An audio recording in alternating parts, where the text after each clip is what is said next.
باقی صلاۃ و سلام سے بڑھ کر کوئی عبادت نہیں ہے جس سے زندگیاں واقعی بدلتی ہیں۔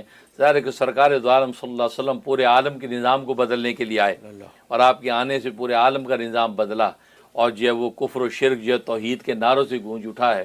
تو سبحان اللہ، تو ان پر صلاۃ و سلام کی رحمت جب ظاہر بھیجی جاتی ہے تو بندہ خود جو 10 رحمتوں کے اندر جب نہاتا ہے تو واقعی ظاہر و باطن پاک ہو جاتا ہے۔ اور درود و سلام تو ایسی عبادت ہے، یہ رد ہوتی ہی نہیں ہے۔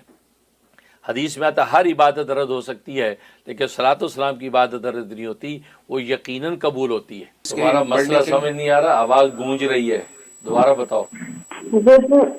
رشتے کے لیے رشتے کے لیے آپ مجھے بتا دیجیے۔ غالباً آپ رشتے کے لیے پریشان ہیں، کوئی اچھا رشتہ چاہتی ہیں، شادی ہو جائے، تو آپ درود ابراہیمی نوٹ کر لیں 101 دفعہ، 101 دفعہ درود ابراہیمی آپ نے پڑھنا ہے، اور یہ اللہ سے دعا کرنی ہے، کیونکہ یہاں اول آخر کی ضرورت نہیں، کہ اول آخر جو ہے وہ خود درود پڑھیں گے تو درود آلریڈی آپ پڑھ رہے ہیں، لہٰذا اول آخر آپ سورۃ فاتحہ پڑھیں، سورہ فاتحہ اول آخر میں بسم اللہ ملا کے آپ پڑھیں، بسم اللہ الرحمن الرحیم بالحمد للہ رب العالمین، یوں کر کے آمین تک، پھر آخر میں سورہ فاتحہ پڑھیں، درمیان میں 101 دفعہ درود ابراہیمی پڑھیں، اور دعا کریں اپنے رشتے کے لیے۔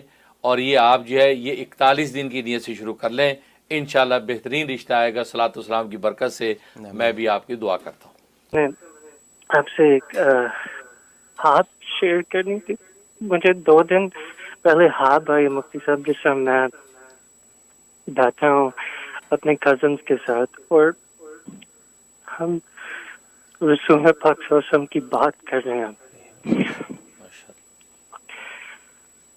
اور جب ہم میں ان سے بات کروں رسول پاک صلی اللہ علیہ وسلم کی، اور اس کے بعد میں بہت رونا شروع کرنا جب میں ان سے بات کروں تو رسول پاک صلی اللہ علیہ وسلم کی، اور اس کے بعد مفتی صاحب اس کے بعد مجھے اس طرح لگا کہ رسول پاک صلی اللہ علیہ وسلم کی آنکھ اور چہرہ مجھے ان کا دیدار ہوا۔ میں مفتی صاحب سمجھ بھی نہیں سکتا میں ایک اتنا گناہ گار انسان ہوں، اور مجھے کس طرح رسول پاک صلی اللہ علیہ وسلم کی دیدار ہو۔ بس میں نے یہ آپ کی ہاتھ سے شیئر کرنا تھا، اور بس دعا میں رکھیں۔ جزاک اللہ۔ اللہ بہت مبارک کرے آپ کے لیے۔ حضرت سے پوچھیں۔ اللہ اکبر، ماشاء اللہ، ماشاء اللہ، کامرے انڈیانا سے کال کر رہے ہیں۔ سبحان اللہ، کتنی خوبصورت بات آپ نے شیئر کی ہے، ایسا خواب آپ نے شیئر کیا ہے۔ ظاہر ہے یہ صلاۃ والسلام کی برکتیں ہیں، جو تقریباً جو ہے وہ 33 ملین کے قریب صلاۃ والسلام پیش کیا گیا ہے۔ بہت سے محبت والوں کو ماشاءاللہ ایسے جو ہے وہ رویا صالحہ نظر آئے ہیں، مکاشفے ہوئے ہیں۔ تو ماشاءاللہ آپ کو بھی اللہ تبارک و تعالیٰ نے یہ دولت نصیب فرمائی، اور سرکار دو عالم صلی اللہ علیہ وسلم کا تذکرہ، پھر ان کا دیدار، تو آپ کو ماشاءاللہ یہ نصیب ہوا، اور اس کی وجہ سے آپ کو رقت قلبی نصیب ہوئی۔ سبحان اللہ۔ تو ظاہر ہے کہ رسول اللہ صلی اللہ علیہ وسلم جو ہے وہ تو اصل میں سب سے پہلے دست شفقت گناہ گاروں کے سر پہ رکھتے ہیں۔ آپ تو شافع معاشر ہیں، شافع معاشر، تو معاشر کے اندر شفاعت فرمائیں گے، شفاعت کس کی کریں گے؟ نیکوں کی کیوں کریں گے؟ نیک تو نیکی کی وجہ سے نکل جائیں گے۔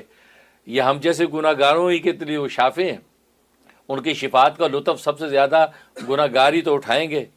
اور دنیا میں بھی نبی پاک صلی اللہ علیہ وسلم گناہ گاروں کو سینے سے لگاتے تھے اور ان کو پاک کر دیتے تھے۔ تو اس لیے یہ سوچنا کہ اتنے گناہ گار ہیں تو کیسے رسول اللہ صلی اللہ علیہ وسلم کا دیدار نصیب ہو گیا؟ تو دیدار انشاءاللہ ہمیں ہی نصیب ہونا ہے، اور ہم گناہ گار ہی اپنی آنکھیں ٹھنڈی کر کے جو ہے اپنی آنکھوں کو پاک کرتے ہیں۔ تو ماشاءاللہ بہت مبارک کیفیت ہے۔ آپ کثرت سے صلاۃ والسلام کا اہتمام کریں، کم سے کم جو ہے وہ 1000 مرتبہ صلاۃ والسلام روز بھیج دیا کریں۔ اس کے لیے میں نے جو لکھا صلی اللہ علیہ نبی الامی و آلہ وسلم، یہ جو مختصر صلاۃ والسلام پڑھ لیں اور 1000 مرتبہ روزانہ جو ہے حضور کی خدمت میں بھیجا کریں، انشاءاللہ آپ کو برکتیں ملیں گی اور نسبت نصیب ہوگی۔